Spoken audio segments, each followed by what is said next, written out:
In this video, we're going to be learning how to record acoustic guitar using mid-side recording. Hi folks, I'm Mike and I hope you're well. Recording acoustic guitar using the mid-side technique gives a really nice stereo result which is still mono compatible, but you're going to need to know which kinds of microphones to use, how to set them up and use them, and also how to process them in your DAW. We're going to be covering all of that in today's video, starting off with which kinds of microphones to use.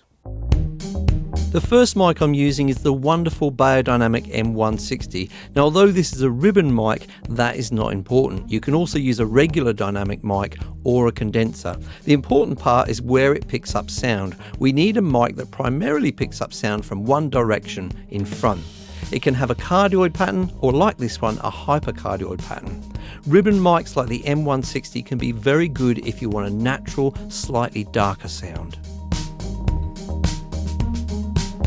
The second mic I'm using is a Beyerdynamic M130. Now, although like the first one, it's a ribbon mic, that again is not important. You can also use a condenser mic. However, the way it hears sound or the polar pattern is important. Like the M130, you need it to have a bidirectional or figure eight pattern. Essentially, it hears in two opposite directions.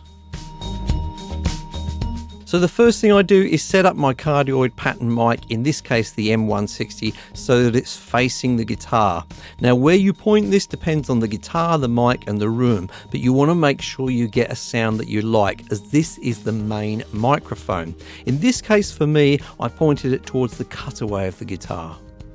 The second mic is turned off axis so that one side is listening to the left of the guitar and the other side is listening to the right. To avoid phase issues, we get the capsules of the mics as close together as we can without touching. Now the guitar I'm using today is my Taylor 210 CE. This is a large sounding dreadnought, which meant I kept the mics well away from the sound hole. Now I'm a lover of Taylor guitars, so don't fight me on this. By the way, if you are interested in the gear that I'm using today, check out the links in the description down below.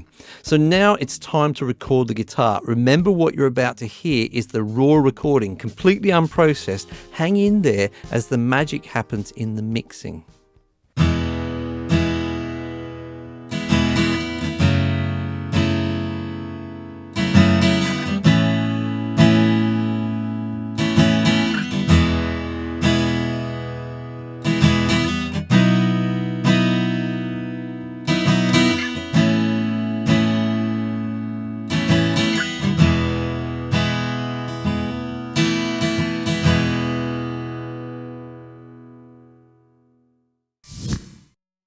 Now I happen to be using Studio One to process my guitars, but it doesn't matter. You can use any DAW to do this. They've all got the capabilities you need. So here in Studio One, you can see I've got my two guitar tracks loaded up.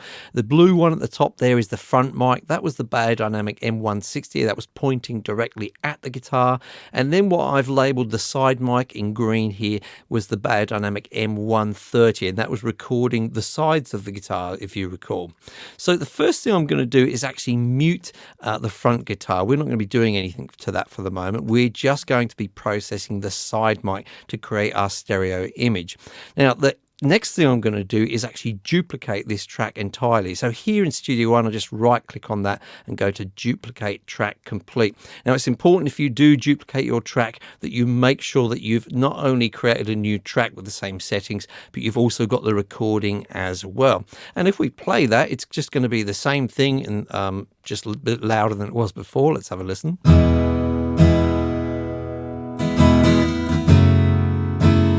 Okay, so the next thing we're going to do is where the fun starts. We're going to go to this second one here, the duplicate, and we're going to reverse the polarity. Now here in Studio One, there's a button there which I've got, which I can just click to switch the polarity, but it might be different in your DAW. There may be a plugin that you have to use to switch the polarity.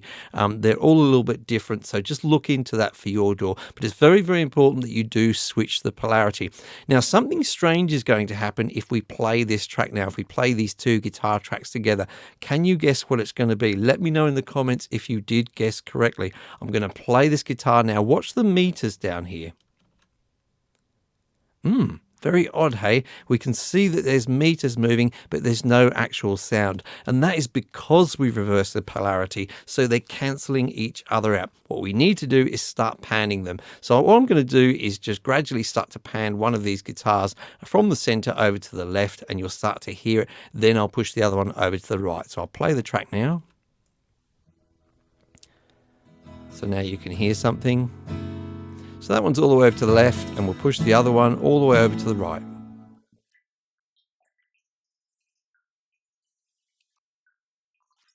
So those are very, very important steps. Now, the next thing that we're going to do is unmute that main guitar. And I'm just going to highlight both of these tracks here. I'm just holding control, clicking on that track. That means I can just drag around both faders at the same time. I'm going to take these two for the side guitars all the way down to the bottom. Then I'm going to play the track and gradually blend them in until I like the mix.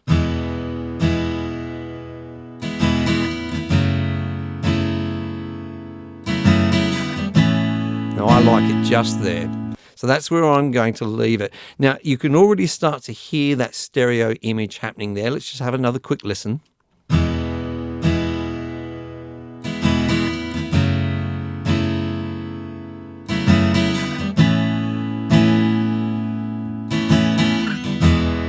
Okay, sounding nice and natural. Now, in a moment, I'm going to show you some extra processing that I would do on this guitar just to tweak it and make it sound that much nicer.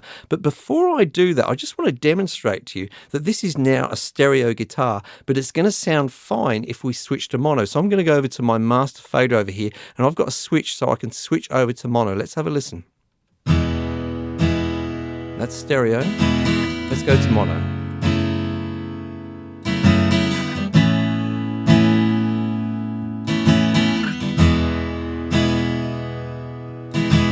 Now, what's actually happening is that when we do go over to mono, it's the same as taking those two guitar tracks there and then pushing them back to the center. They're actually cancelling each other out. And the only thing we're actually hearing is that front mic guitar. And that's why it's very, very important that you put some emphasis on that front mic guitar in terms of the processing you do to make sure it really does sound nice all by itself before you add in that kind of stereo image. That's the next thing that we're going to be doing. So I've cheated a little bit here. I've gone ahead in time to the point where I've already done the processing on the guitar. I'm going to let you have a little listen, and then you can decide whether you want to stick around to find out how I did it or not. Let's have a listen to the first part.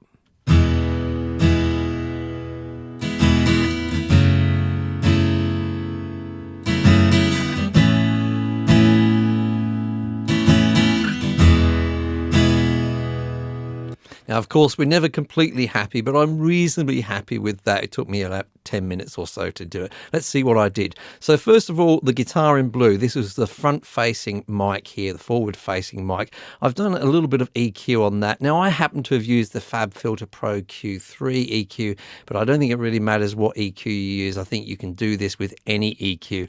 The main thing I've done here is I've done a low cut here at around about 48 hertz. This is just to get rid of any very, very low rumble that I don't want to have, and also some other information that we can't kind of hear anyway, so we don't need to have it there. So in this case, I've just done a sort of an 18 decibel per octave slope here. That's sort of reasonably steep, I guess. You could choose a smoother one or even a more steep one, up to you. The other thing I've done is 3 notches here. You can see these are subtractive EQ notches, meaning I'm trying to get rid of something using the EQ. These are all little areas that I heard and I just didn't kind of like the sound of them very much. So I've done some reasonably narrow kind of notches there, not too precision, but sort of getting there. A sort of a boomy one down here and a couple of honky sounding ones up there in the sort of mid to high end of the guitar. So that's the main thing I've done with the EQ. Then moving on from there on that guitar, I added some tape saturation. There's lots of saturation plugins that you could use. I've gone for the IK Multimedia T-Rax Tape Machine 80. I really like this one. And as well as adding some saturation, I like to do a little bit of EQ kind of stuff here.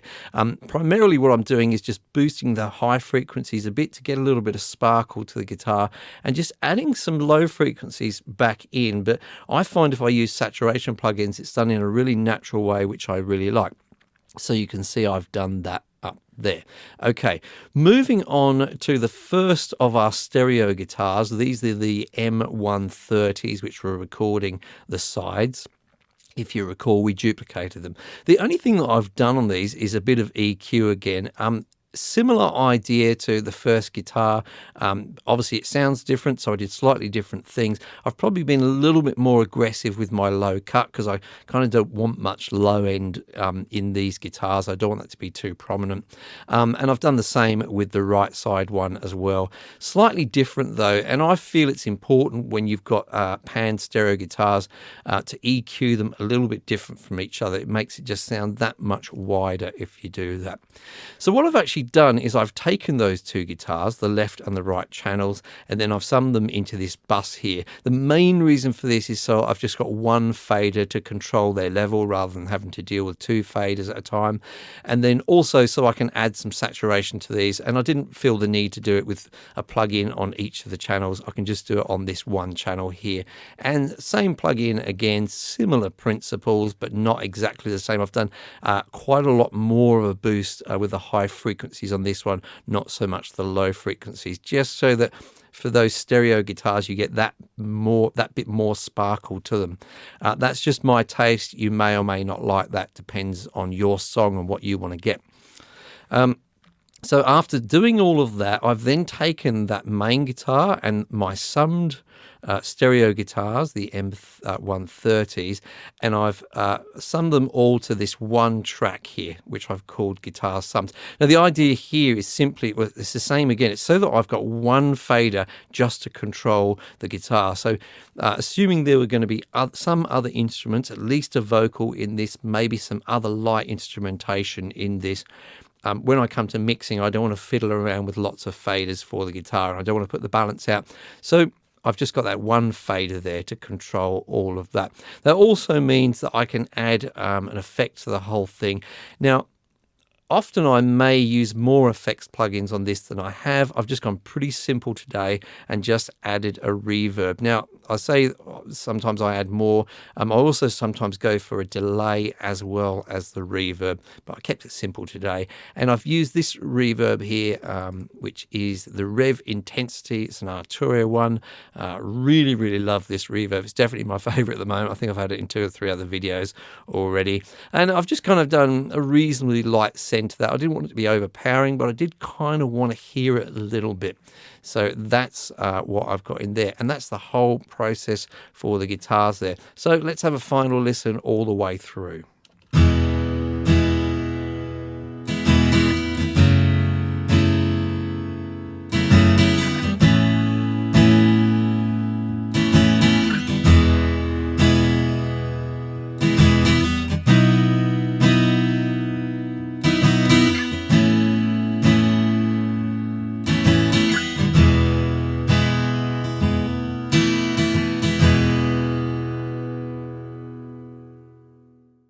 So have you tried this technique? Let me know in the comments down below if you have and how you got along. Or maybe there's some other technique you'd like for recording an acoustic guitar. I'd love to hear about that in the comments down below. Now, if you're confused about anything whatsoever, please don't hesitate to ask in the comments down below and I'll do my very best to help you out. Now, if you did enjoy this video and found it helpful, please do make sure you hit the like button for me. Do it right now so that you don't forget. And if you like this kind of content, subscribe and ring the bell on YouTube so that you're notified about my other videos. Now, if you'd really like to help this channel out, please consider becoming a patron. You can follow my Patreon link in the description down below, and for as little as $1 per month, you can really help me to continue helping you. It's very much appreciated, and thank you to all the people that became patrons so far.